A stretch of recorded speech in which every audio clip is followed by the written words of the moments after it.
Hello students, welcome back to easy maths pro classes. Students, ఈరోజు మన క్లాస్లో భాగంగా ఓ మ్యాథ్స్ స్టార్ట్ కొచ్చి చూద్దాం. ఇంత లెంతీగా ఉంది, ఎంత టైం పడుతుంది క్యాలిక్యులేట్ చేయడానికి? క్యాలిక్యులేటర్ ఓపెన్ చేసి ఎంత టైం పడుతుందో 1 మినిట్లో ఆన్సర్ చేయాలా? చాలా కష్టం. ఎంతసేపు రఫ్ వర్క్ చేయాలి, ఎన్నిసార్లు మల్టిప్లై చేయాలి అని ఆలోచిస్తున్నారా? అలా కాకుండా ఒక లాజిక్ అండ్ షార్ట్ కట్తోని మీరు ఈ క్వశ్చన్ని చాలా ఈజీగా చేయొచ్చు. When you know the algebraic formulas. ఒకసారి ఇది ఏ ఫార్ములా ఉందో చూద్దాం. ఫార్ములాలో ఉందా? ఏం ఫార్ములా అది చూద్దాం. ఇక మీరు చూస్తే మనకి ఇది ఎలా ఉంది? ఏ ఇంటూ ఏ అంటే ఏ క్యూబ్ లాగా ఉంది. ఇక్కడ కూడా అంతే, బీ క్యూబ్ లాగా ఉంది. ఇక మీరు చూస్తే ఏ స్క్వేర్ లాగా ఉంది, అండ్ ఇక్కడ చూస్తే మీరు ఏబీ లాగా ఉంది, అండ్ ఇక్కడ బీ స్క్వేర్. ఏంటిది? ఒక ఫార్ములా ఫామ్ అయ్యేలా ఉంది. ఎస్, ఎలా ఉంది ఇది? A cube minus B cube formula ఎవరికైనా ఐడియా ఉంటే A minus B into A square plus AB plus B square.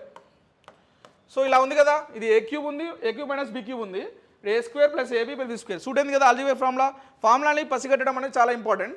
So ఇక్కడ A cube minus B cube ఇది తీసుకెళ్దాం by A square plus AB plus B square that is equal to A minus B. So ఈ విధంగా ఉంది. ఒకసారి numerator చూడండి, A cube minus B cube లాగా ఉంది. డినామినేటర్ చూస్తే A square plus AB plus B square.